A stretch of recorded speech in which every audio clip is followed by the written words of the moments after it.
Quero primeiramente agradecer a Deus pela oportunidade, mais uma vez, está me permitido estar aqui na presença de todos vocês. Agradecer, gente, tá? A sua audiência, vocês que estão sempre passando por aqui, prestigiando aqui o nosso canal. Desejo, né, que esta semana seja uma semana repleta de muitas bênçãos, muitas alegrias, muitas conquistas. É o que eu desejo para todos vocês que estão do outro lado me assistindo. E se vocês me desejarem o mesmo aqui embaixo nos comentários, claro, eu vou ficar extremamente feliz, gente, tá? Vamos lá, porque tem tanta coisa acontecendo ao mesmo tempo, gente, tá? Que eu tô simplesmente chocada com as últimas informações que foram divulgadas aqui. Pra vocês terem noção, gente, do que eu vou trazer pra vocês aqui. Acaba de sair aqui, gente, tá? Acaba de ser confirmado o pedido de prisão contra Jair Messias Bolsonaro na PGR. Exatamente, PGR lá, indicado pelo Lula da Silva. Então, pedido de prisão, notícia gravíssima. Pedido de prisão contra Jair Messias Bolsonaro, tá? Agora na PGR. E o motivo, gente, tá? É que vocês vão ficar de queixo caído, tá? Outra informação urgentíssima, tá? Após afago, né, da PGR em favor da Janja da Silva, uma jornalista militante de esquerda acaba de detonar e destroçar dona Janja da Silva por este afago do PGR. É inacreditável, gente, tá? O que o PGR acabou de fazer em favor da Janja, e eu vou trazer aqui essa jornalista detonando a Janja sem dó e nem piedade. E por que eu decidi trazer esse vídeo? Porque é uma jornalista extremamente de esquerda, que adora passar pano pro Lula, mas pra Janja não passou, não. Vou trazer também a reação dos ministros do STF após o ato do Bolsonaro no Rio de Janeiro, gente, tá? Acabou de ser divulgada aqui a reação de ministros do STF com o que aconteceu ontem, eu vou trazer os detalhes pra vocês. E a boca de sacola, gente, tá? A Gleice Hoffmann, de forma sorrateira e ardilosa, acaba de atacar o Bolsonaro da forma mais cruel que vocês possam imaginar, gente, tá? Vou trazer também essa informação. Além dessas outras informações, rapidamente, só não esqueça de se inscrever no canal, ativar o sininho das notificações e compartilhar o vídeo o máximo possível que vocês puderem. Dando início aqui já com as informações, gente, eu preciso que vocês... Gente, a jornalista Mônica Bergamo, tá? Jornalista militante de esquerda, grande passadora de pano pro Lula, não conteve, não aguentou e detonou a Janja e o PGR. Mas aí o céu é o limite, Mônica, porque dentro desse raciocínio, então uma primeira-dama pode viajar e gastar, sei lá, 15 milhões de reais numa semana na Europa? Não tem que ter um limite, não tem que ter que a gente vai ter que criar um PCU para a primeira-dama? PCU, PD?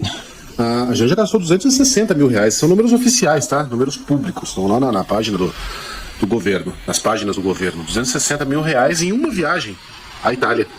Ela viajou acompanhada de uma comitiva de 12 pessoas. Não é que ela estava na comitiva do presidente junto a outras 11 pessoas. São 12 pessoas que faziam parte da comitiva da Rosângela, da primeira-dama. Se não tem ilegalidade aí, no mínimo dá para questionar a moralidade de um negócio desses. Se a gente questionava a moralidade de a primeira-dama Michele viajar acompanhada do cabeleireiro, por que não questionaríamos uma viagem da primeira-dama que não tem cargo público, acompanhada de 12 pessoas, custando 260 mil reais aos cofres públicos, né? Faria Diga lá, Mônica. O Megali, no caso da PGR, parlamentares de oposição fizeram vários requerimentos para investigação sobre gastos da primeira-dama em viagens internacionais. E o Procurador-Geral da República acaba de arquivar, Megali, todos os pedidos contra a Janja, né? O que ele diz na decisão dele? Ele diz que os relatos não contêm nenhum elemento informativo mínimo que seja, que indiquem ilícito civil ou penal, né?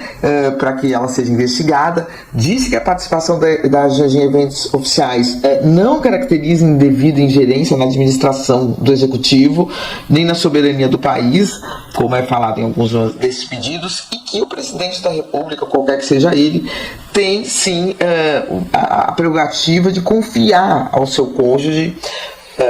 No caso do Brasil sempre foram esposas, mulheres, né? A Dilma era separada quando foi presidente da República, mas que os presidentes da República têm sim a prerrogativa de confiar atos protocolares às primeiras damas, né? Atos que a seu juízo propiciem melhores resultados diplomáticos, diz aqui o Bonet. Ele faz uma comparação, inclusive, o Megali, da Janja com a mulher de Getúlio Vargas, a Darcy Vargas.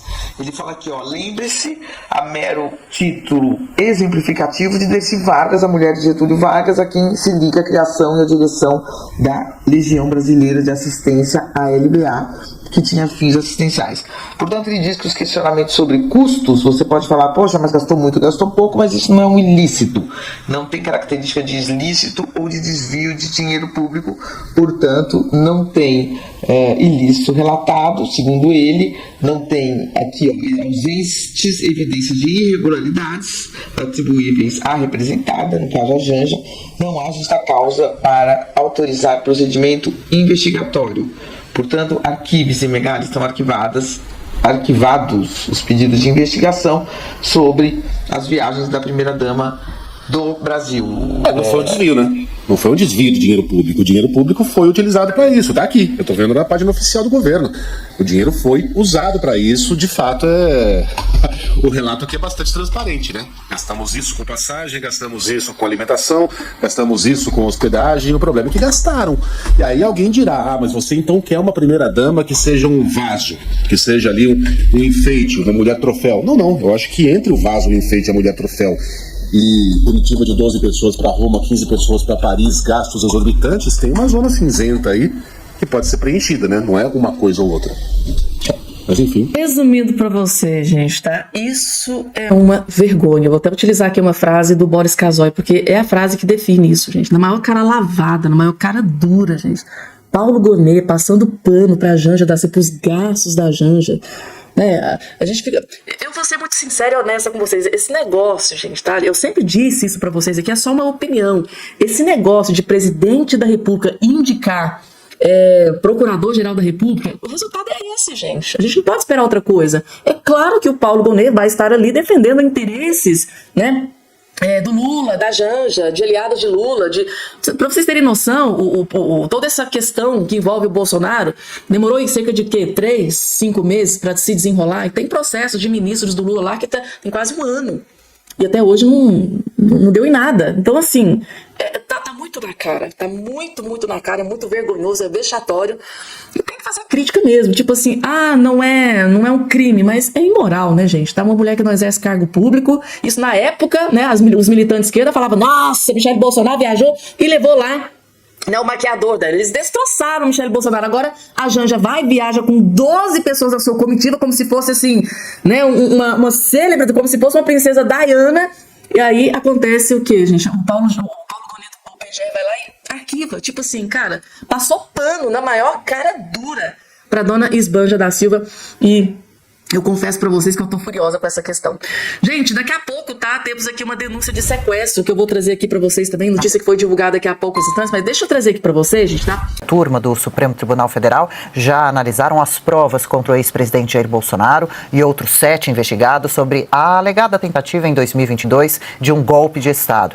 A ministra Carmen Lúcia e os ministros Cristiano Zanin, Flávio Dino e Luiz Fux receberam há uma semana um HD com todas as supostas provas e detalhes que integram a denúncia apresentada pela Procuradoria-Geral da República. O material foi enviado pelo relator do caso, o ministro Alexandre de Moraes, para facilitar a análise do caso. O julgamento começa em 25 de março e deve se estender por pelo menos 3 sessões. Claro, nós aqui da Oeste vamos acompanhar. Silvio Navarro, entre essas provas do suposto golpe, será questão, batom, bíblia, algodão doce? Provavelmente. Aliás, tudo isso, ou só isso, o que a gente conseguiu encontrar nas quase 900 páginas produzidas pela Polícia Federal em 2 anos. Olha, Adriana, eu queria, inclusive, pedir, se a nossa produção tiver condições aqui durante o comentário, de exibir a capa da edição desta semana da Revista Oeste, assinada por José Roberto Guzzo, talvez uma das mais importantes capas produzidas nesses 5 anos de Revista Oeste, intitulada Pelo Resto da Vida. E ele utiliza, logo na abertura, algo que resume muito do nosso trabalho aqui nesse período todo. Abre aspas para o texto. Vamos direto ao que este artigo tem realmente para dizer. A Revista Oeste não vai se conformar nunca em conviver com o absurdo. Há mais de 2 anos, o consórcio Lula-STF, a mídia e os milionários com pegada social querem que você acredite numa história de sanatório geral. É disso que se trata. Todo esse golpe hollywoodiano que não aconteceu, friso, tudo isso faz parte de um roteiro fabricado ao longo de 2 anos que não conseguiu chegar a lugar algum. Aliás, é totalmente coalhado por suposições, hipóteses, por palavras na condicional, por adversativas durante todas as páginas é possível encontrar isso. Um relatório da Polícia Federal deveria ter materialidade comprovada, acima de tudo, coisa que não tem. O Procurador-Geral da República, o parquê, o responsável, então, pelo processo acusatório, que, como eu disse no comentário anterior, estava jogando na linha de escanteio até então, despachou isso com uma celeridade enorme para o Supremo Tribunal Federal e lá cai em turma e não em plenário.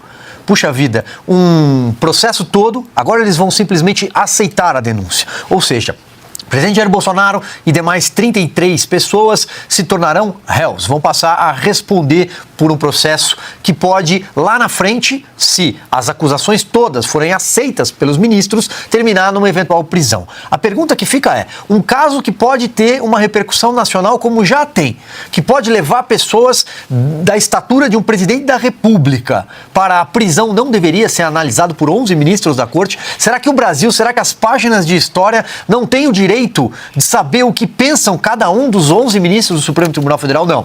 Não, por conta de um regimento interno, mais uma vez uma norma interna, essa ação penal vai ser julgada por uma turma. É a primeira, é a do ministro Alexandre de Moraes. E aí a gente pode também perguntar, mas o ministro Alexandre de Moraes preside todos os inquéritos, ele é relator e ele é vítima nesse caso, porque ele disse que nessas páginas constam ali algumas linhas em conversas amalucadas, se é que existiram, que havia um plano para matá-lo. Matá-lo talvez em praça pública. Em pleno Ocidente ele poderia ser enforcado, por exemplo. Parece inverossímil, mas é o que está lá. Então ele é vítima. Se ele é vítima, ele não poderia julgar, ele tem que se declarar impedido. Aí vai lá e o presidente desta turma se chama Cristiano Zanin, mas Cristiano Zanin não era advogado eleitoral do Lula na campanha, tanto que quando da ação do Tribunal Superior Eleitoral que envolvia a história da reclamação do presidente Jair Bolsonaro sobre a corrida eleitoral para embaixadores, ele se declara impedido de votar. O que mudou? Se agora, segundo esse catatal de papel, o que consta é que se tratava de não aceitar o resultado da eleição. Mas não é a mesma eleição? Então por que agora ele pode votar no STF? Aliás, ele pode pautar, já datou, dia 25 de março, mas ele não podia lá atrás. E finalizo, só para ficar em 3 casos, porque são 5 ministros de turma. E aí, tirando esses 3, a gente já poderia até imaginar. Flávio Dino. Flávio Dino era o ministro da Justiça e, segundo ele declarou ao Fantástico, depois do 8 de janeiro ele assistiu tudo de camarote, todo aquele tumulto, aquela baderna. A Força Nacional cercou o Palácio da Justiça, que é contíguo ao Palácio do Planalto, e ele ficou lá, né, encastelado. Ele estava muito bem protegido. Há um problema com o Plano Escudo, com a mobilização de tropas de parte a parte, e ninguém sabe quem esqueceu. A porta do Palácio do Planalto aberta. Vejam vocês. Há imagens que sumiram. Talvez se o ministro Flávio Dino tivesse preservado essas imagens, as investigações teriam chegado a outro lugar. Ele não deveria se declarar impedido? E é justamente sobre o ministro Dino, nosso próximo destaque. Quer fazer uma observação primeiro? Vamos lá? Depois. Ainda sobre esse julgamento justamente previsto para começar no próximo dia 25 de março, o ministro Flávio Dino, do Supremo Tribunal Federal, sinalizou hoje, durante um evento em São Paulo, que a corte não deve acelerar o julgamento do ex-presidente Jair Bolsonaro. Ninguém ali, ninguém vai arriscar a sua biografia, a sua ética profissional, julgando casuisticamente pessoas. O que haverá é o julgamento de fatos e provas, nos autos. Afirmo a vocês. Porque o Supremo tem uma tradição que, independentemente de você gostar de uma ou outra decisão, que é legítimo, mas o Supremo tem um código de conduta. E ninguém vai violar esse código de conduta por conta de calendário eleitoral ou interesses políticos. Hoje, o presidente do STF, ministro Luiz Roberto Barroso, convocou uma sessão virtual para decidir se os ministros Alexandre de Moraes, Cristiano Zanin e Flávio Dino devem ou não ser excluídos do julgamento da denúncia contra o ex-presidente Jair Bolsonaro e outros 7 aliados pela suposta tentativa de golpe de Estado. A defesa do ex-presidente Jair Bolsonaro solicitou o afastamento dos ministros Dino, Zanin do julgamento, alegando que ambos apresentaram notícias-crime contra ele antes de assumirem cadeiras no STF, Augusto. Mas é o espetáculo do cinismo, né? Do cinismo. Como é que o Flávio Dino, que diz que o Bolsonaro é o diabo, né? O demônio, embora ele seja comunista, ele, quando convém, ele menciona Deus, diabo. Então, mas é o seguinte, como é que ele vai deixar de ser parcial? Já condenou o Bolsonaro. Já condenou com declarações. Os juízes do Brasil, da Suprema Corte, eles se manifestam sobre o processo publicamente. O Bolsonaro já está condenado por eles. O presidente do Supremo, por exemplo, quando diz nós derrotamos o bolsonarismo, ele vai agora permitir com base em deliberações de juízes imparciais, que o Bolsonaro seja inocentado. Como é que pode? Como é que o advogado do Lula vai inocentar alguém que ameaça diretamente a permanência da presidência de quem o nomeou? Acha que ele adere a esse discurso de que houve um golpe, uma tentativa de golpe contra o Lula. E agora o advogado do Lula, que mentiu o tempo todo, enquanto correram os processos da Lava Jato, em defesa do seu cliente, vai agora fazer justiça? Quer dizer, é muito cinismo. Esse Flávio Dino, ele é um cínico vocacional. Ele foi juiz federal, sendo filiado ao PCdoB, na linha chinesa, né, que nasceu como uma corrente dissidente do Partidão, Partido Comunista Brasileiro. E ele ainda seguia o livrinho do Mao Tse Tung, ainda, né, já era adulto.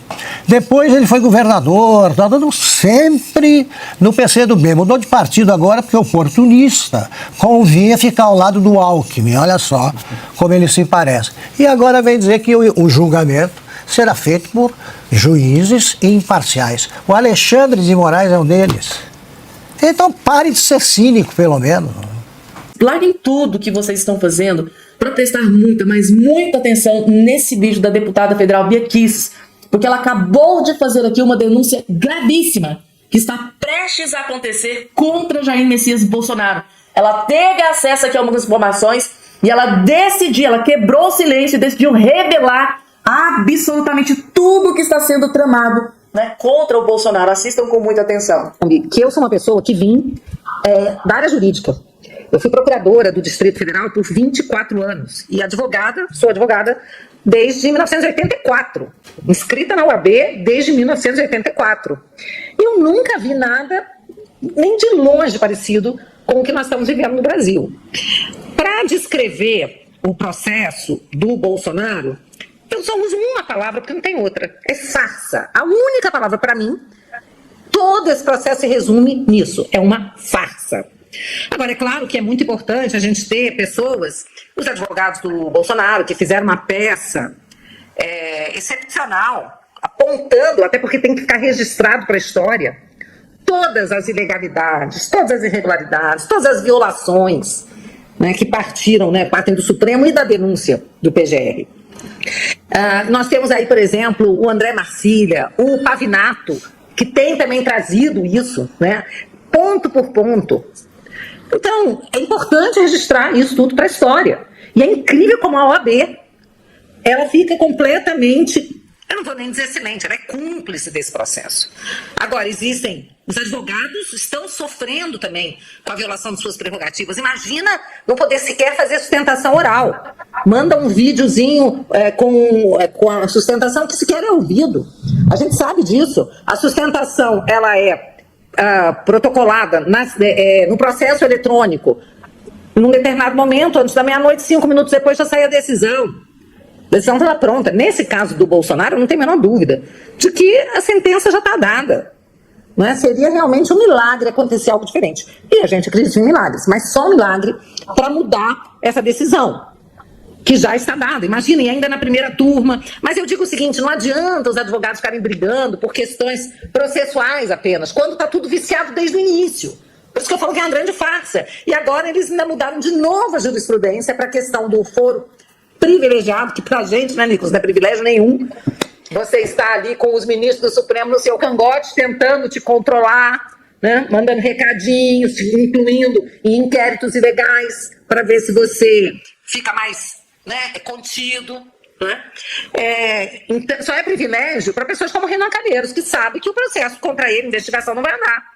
Ainda vai ser arquivado, porque está há muito tempo, esse inquérito já está há 4 anos, não achamos nada, então arquiva.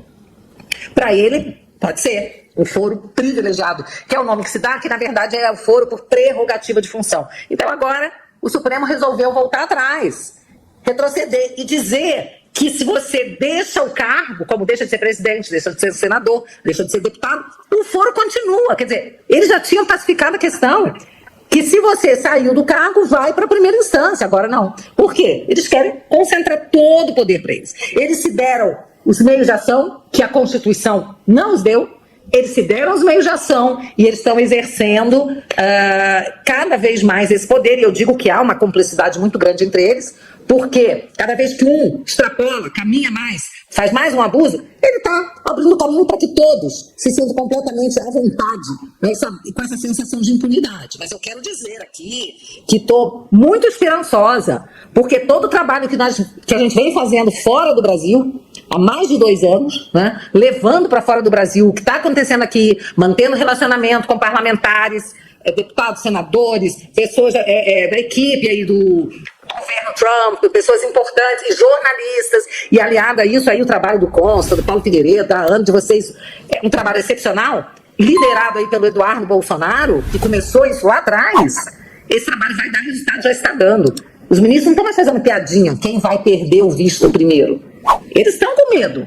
Eles realmente estão com medo, vendendo patrimônio nos Estados Unidos, porque eles sabem que uma hora, e essa hora não está tão longe assim não, uma hora isso vai começar a dar resultados concretos aqui no Brasil. E a minha esperança é de que, na hora que isso acontecer com 1 ou 2, os outros queiram se afastar, porque não vão querer eles também ficar sem visto, ficar sem acesso à rede bancária, cartão de crédito, né? Então eu acho que nessa hora, né, quando a bundinha, quando a água, né, esse é o ditado, quando a água bate na bunda, a pessoa esperneia, né, eu tenho certeza absoluta, gente, se acontecer, claro, de ser aprovado esse projeto de lei nos Estados Unidos, e vou citar um exemplo aqui para vocês, alguma autoridade aqui no Brasil tenha o visto cancelado, tenha bens, dinheiro confiscado, bens confiscados nos Estados Unidos, eu tenho certeza absoluta que vai servir de exemplo para que outras autoridades pensem muito antes de cometer qualquer tipo de censura quanto a um cidadão americano, liberdade de expressão ou qualquer coisa nesse sentido. Então, e aqui está esperançosa e assim, gente, tá? Não pode morrer, né? A gente não pode desistir. Desistir não é uma opção. A gente estamos ali lutando, né, para que seja aprovada essas questões, exatamente para que, né, sirva de exemplo, para que outras autoridades, né, gente, não cometam os mesmos erros, porque se acontecer uma vez, se alguma autoridade brasileira for sancionada, sofrer algum tipo de sanção, algum tipo de punição, com certeza vai servir de exemplo para outras autoridades aqui, não só no Brasil, mas no mundo inteiro, gente, tá aqui. E ela descreveu muito bem essa questão da justiça, gente, quando é para algum aliado do Lula, né, tipo Renan Calheiros, a justiça funciona de uma forma, mas quando é para Bolsonaro, quando é para algum aliado do Bolsonaro, a justiça funciona de outra completamente diferente. Então, assim, a opinião, a fala aqui da Bia Kicis traduziu exatamente a aberração jurídica que vem acontecendo aqui no Brasil e que, segundo ela, tem esperanças de que os ventos que vêm soprando, né, dos Estados Unidos para cá, de repente possa trazer esperanças. É o que a gente está precisando, gente, tá? E aí, gente, vocês gostaram da quanta riqueza de detalhes, né, de informações num pequeno vídeo, né, da deputada federal Bia Kicis? Quantas informações importantes e relevantes em apenas aqui num vídeo, né, curtíssimo. Próxima informação na tela. Gente, para vocês entenderem, a próxima informação que eu vou trazer aqui para vocês, primeiro, vocês precisam ter acesso a essa que está aparecendo aqui na sua tela, tá? Cláudio Humberto, tá? Ele fez essa postagem aqui e logo em seguida eu vou trazer aqui um vídeo de uma jornalista militante esquerda, passadora de pano pro Lula, detonando e destroçando a Janja por causa dessa decisão do PGR. Vejam só. PGR passa pano para a Janja, até compara a mulher de Vargas e arquiva denúncia. Então, PGR, Paulo Gonet do Lula, arquivou aqui denúncias contra Janja da Silva. Então, a notícia é essa daqui, ó. Ao livrar Janja de questionamentos sobre gastos milionários em viagens, o Procurador-Geral da República, Paulo Gonet, achou pouco e ainda passou pano para a primeira-dama, lembrando o papel social da mulher do ditador Getúlio, tá? Darcy Vargas, que criou a LBA, Legião Brasileira de Assistência. O doutor em História, Enio Viterbo, não se conteve. Sabe por que o Congresso não questionou o papel social da Darcy Gonet? Para Darcy Gonet, tá? Tá fazendo uma pergunta. Sabe por quê? Tá? Sabe por que o Congresso não questionou o papel social da Darcy Gonet? É porque estava fechado em 1942, no curso do golpe de Getúlio em 1937. Então, ou seja, gente, uma vergonha. Congresso, né, cancelado. Getúlio fechou o Congresso 2 vezes. A primeira após a Revolução de 1930, enquanto era chefe do governo provisório, e depois em 37. Foi exatamente esta época aí que a primeira-dama dele foi denunciada, né, que nada aconteceu. Então, aí, gente, eu vou trazer aqui, tá aqui, como vocês já sabem, Não vou ver aqui o restante da matéria, porque o que vocês precisam saber é exatamente isso, que o PGR do Lula, Paulo Gonet, passou pano, tá? E deu uma ajudinha pra Janja da Silva lá na PGR, né? A boca de sacola, gente, tá? A boca grande, né? Uma vez um inscrito fez esse comentário aqui, eu achei interessante, né? A boca de sacola da Gleice Hoffmann não perde uma oportunidade de atacar de forma sorrateira o Bolsonaro. Bolsonaro tem medo da prisão, diz Gleice Hoffmann ao rebater fala de Tarcísio no ato, né, em ato no Rio de Janeiro. Tá aqui. A Gleice Hoffmann, ela só aparece para atacar alguém. Vocês já repararam isso? Ela só aparece quando é para atacar alguém. Eu fico impressionada. Isso porque ela faz parte do governo do amor. Imagina se fosse do ódio. Tá aqui a informação. A ministra Gleice Hoffmann, tá, das Relações Institucionais, rebateu uma fala do governador Tarcísio de Freitas, né, no ato deste domingo no Rio de Janeiro, afirmando que o ex-presidente Bolsonaro tem medo da prisão. A fala ocorreu em menção à fala de Tarcísio, né, de que o presidente Luiz Inácio Lula da Silva teria medo de perder a eleição, uma justificativa para a justiça manter Bolsonaro inelegível para a disputa em 2026. Então, se mexeu com Lula, mexeu no calo da Gleice, ela vai lá e vai igual um bicho, igual uma onça, né, para proteger o seu chefe mor. Não é Lula que tem medo de perder, governador Tarcísio, é Bolsonaro que tem medo da prisão. Rebateu Gleice Hoffmann nas redes sociais. E essa é a ministra das Relações Institucionais. Imagina o tipo de relacionamento que deve acontecer ali nos bastidores, né, gente? Tá sempre atacando, sempre agredindo verbalmente, sempre de forma mais sorrateira, né? Então, é isso, gente, tá? Então, nesse vídeo a gente vai ficando por aqui. Não esqueçam de se inscrever no canal. Até o nosso próximo encontro.